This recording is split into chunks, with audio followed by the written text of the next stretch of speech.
Ketegangan di Yaman.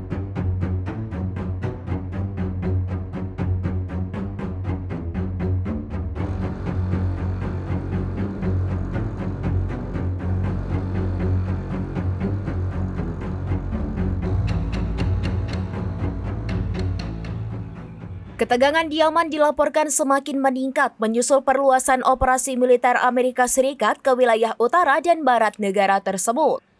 Koresponden Al-Mayadin pada Rabu 16 April 2025 menyampaikan bahwa militer Amerika Serikat bahkan berulang kali menyasar pangkalan militer Al-Hafa. Gelombang serangan udara baru kembali dilancarkan Amerika Serikat menyasar sejumlah titik di ibu kota Yaman Sanaa dan wilayah sekitarnya. Intensitas serangan ini disebut-sebut mengalami peningkatan sejak pertengahan Maret.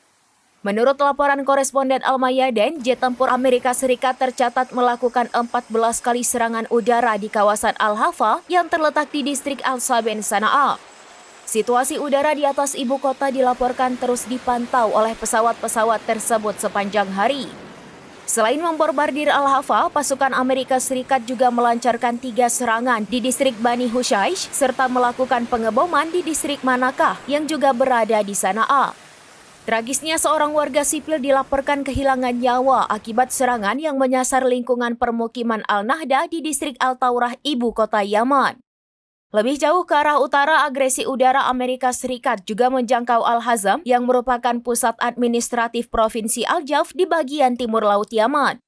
Sebelumnya, operasi militer Amerika Serikat telah diperluas ke Laut Merah, di mana pesawat tempur negara tersebut melancarkan 15 serangan di Pulau Kamaran.